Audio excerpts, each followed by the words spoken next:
So this analysis of season 7, episode 5 is coming in pretty late in the week. In fact, it's almost time for the next episode. I almost started not to do a video related to this episode because I didn't feel like it was the most interesting one. And then also my video's coming in late because I have been sick the majority of this week. I'm actually still trying to get over a cold.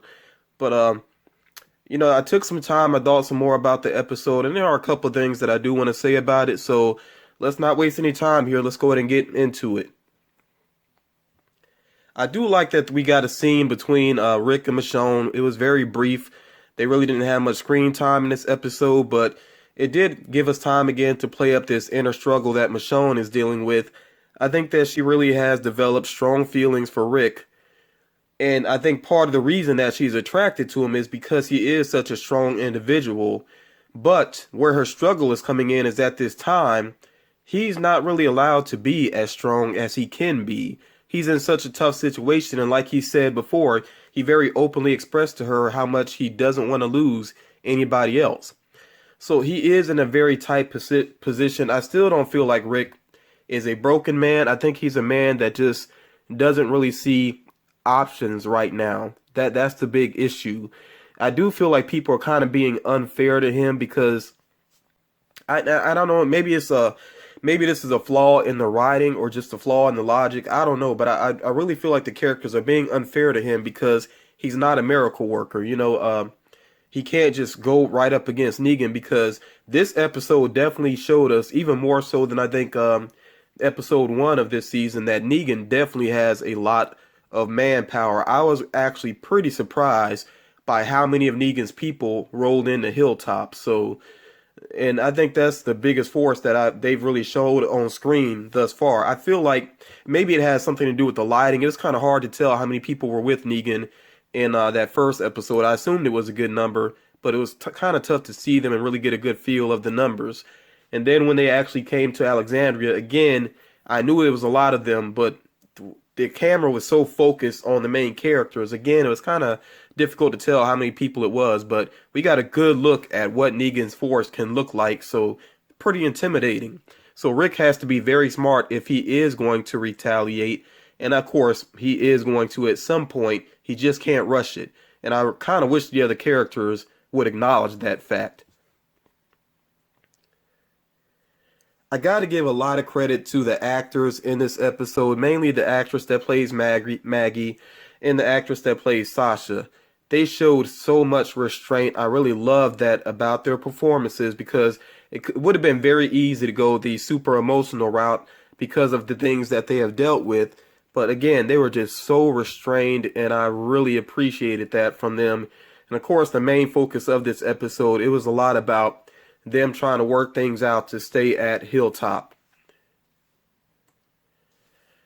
Now, the character Jesus, I kind of had some mixed feelings about him. I like the character overall. He's obviously a very caring guy. He wants to do what's best for them. You see him trying to step up in the end of the episode and everything. It did kind of throw me off that he went from such a laid back, very soft-spoken guy to running around jump kicking walkers and stuff when they got attacked. That was it threw me off a little bit. I mean, again, give me some credit. I haven't read the comics, and like I always say with these videos, please don't give me any spoilers from the comics. I don't want to know. I'll read the comic eventually, but right now I don't want to know. I'm just watching the series. So I did find this image there in the upper left, is GIF actually, or GIF, whatever you call it, showing that, okay, this is true to the character in the comics. He does have those skills. But immediately when I saw him running around doing jump kicks, I was like, okay, Jean-Claude Van Jesus, do your thing. Now, something I've said before recently related to Carl is that youth, doesn't equal invulnerability. And I feel like these young characters really need to learn that. Now, Enid has proven before she does know how to survive out on her own, but it's a different world they're living in now because the saviors are out there, along with other threats that are possibly out there. So we'll see if that attitude, and maybe they don't completely feel invulnerable, but they're definitely still careless in some ways. So we'll see if that comes back to hurt them, soon enough. We'll find out. I really liked that they did allow these young people to be young people again, to be sort of like kids. So the whole thing with the skates, that was really nice. I really did enjoy that, and I do want you all to keep this moment in mind, because something I'm going to address at the end of the video, if you decide to stick all the way to the end, because I am going to get into where the show could possibly go. I don't know it 100%, but I'll give you heads up when I get to that. And if you don't want to know what could possibly happen and seems somewhat likely, then I'll just tell you to tune out at that point. And maybe some of you all, felt the same way I did when these two finally kissed. I was like, God, about time, Carl. You move so freaking slow. But I mean, he's as slow as Rick has been with Michonne. I mean, it's crazy. It felt like a lot of time before this kiss finally happened. I thought it would happen a lot sooner. But yeah, I'm glad that finally happened. And again, I think that it happened for a reason. I'm not going to address it yet. I'll get to that. Just keep this moment in mind in case you decide to stick all the way to the end. Now, Gregory, of course, it was easy to hate this character in this episode. And this statement here, it seems pretty obvious. Gregory is not a leader. He's just not. He doesn't even know his own people. He doesn't recognize them. Remember, he thought that Sasha was somebody that already lived at Hilltop. And then the woman that he talked about, her preserves or whatever, he didn't know her name. He's a terrible leader.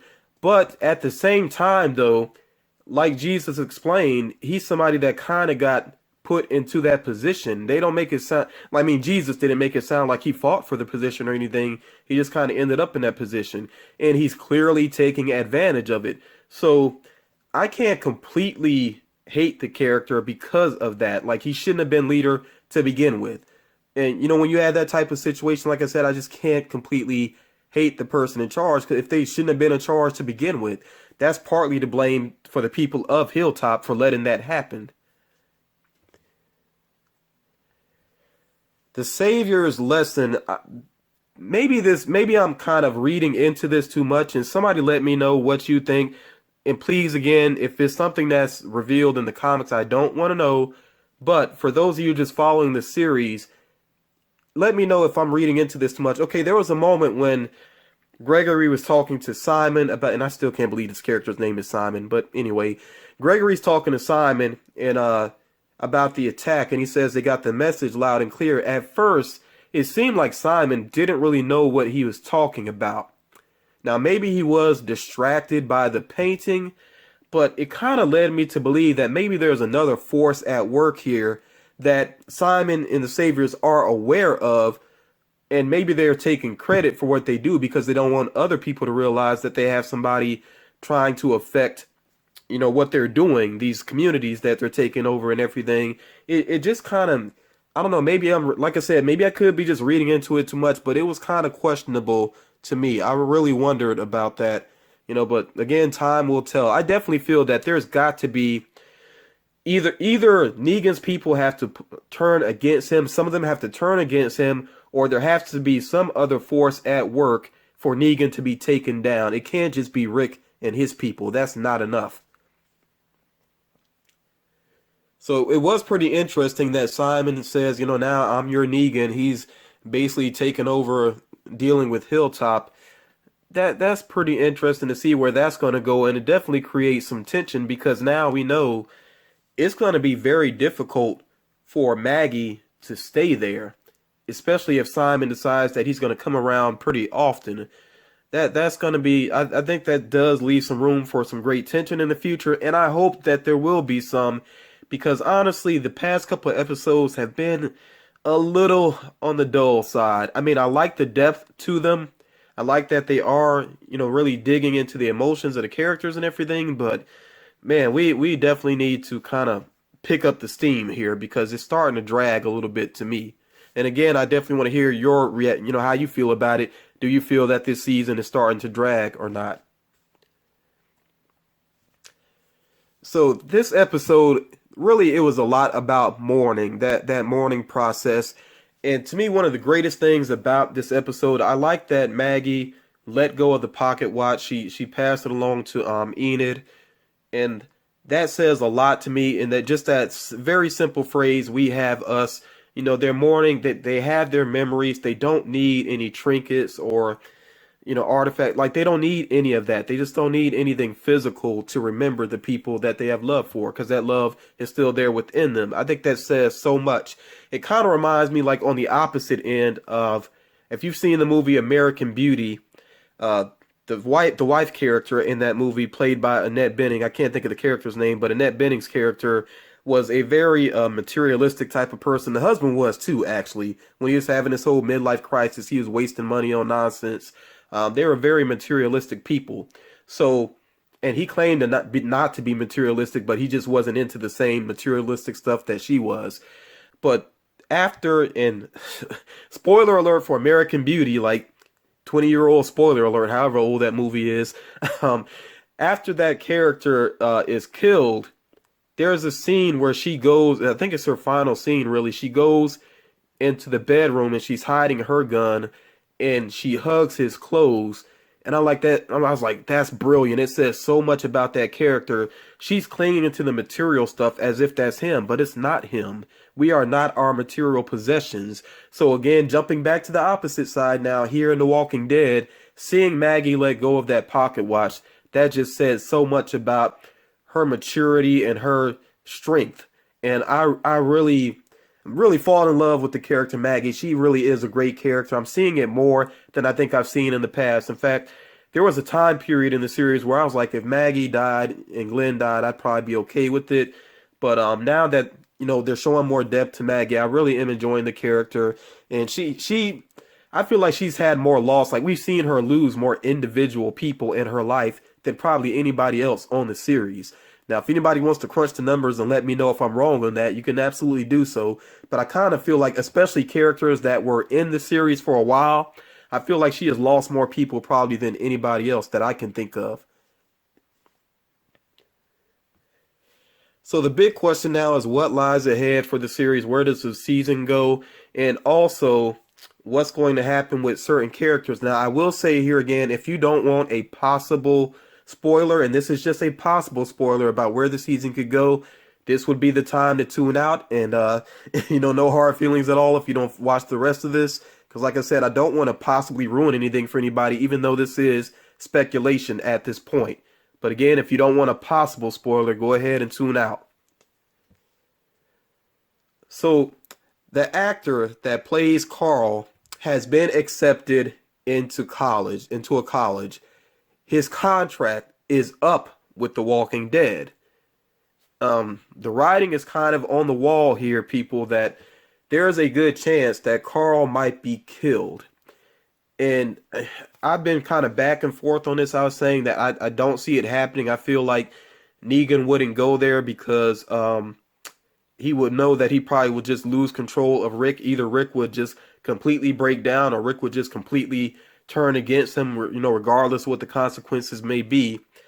But it doesn't necessarily have to be directly at Negan's hand. So yeah, I think Carl could very much be on the chopping block. And remember those moments I told you to think about.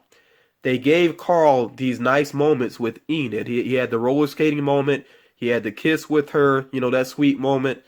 And things like that tend to happen with the character before they're gone. So I just don't feel like that was all coincidental. And there is a good chance that Carl is about to be written off of the series. So, that's something I think we should kind of brace ourselves for and see how things go. Maybe the actor can work it out, but I don't know of too many actors that actually went to college and acted at the same time. Usually people put their career on hold while they're going to school. So again, we'll see what happens here, and I think we're going to find out pretty soon, especially because of where Carl is headed at the end of the episode, which, by the way, I talked before again about characters, these youthful characters feeling invulnerable. What in the world does Carl think he's going to do against an army? I don't get it. It's really not much logic to the character, but that makes me think even more that they're setting this character up to die. But we'll see whether I'm right or wrong, and whether these speculations are right or wrong. Time will tell. But I think it's going to be a short amount of time, though. So of course I want to hear from you all. I appreciate you taking the time to check out the video. This one's shorter than some of the other ones have been because I didn't have as much to say about this episode. But even when I have a lot to say about the episodes, I'll try my best to be concise about it. I don't want super long episodes. Videos, excuse me. I don't think my videos, my analysis should be about as long as the episode is. So I'll try my best to keep things concise. But again, I want to hear your feedback. I really appreciate you taking the time to watch. And I'll definitely reply when you comment. And you all take care. Talk to you again real soon.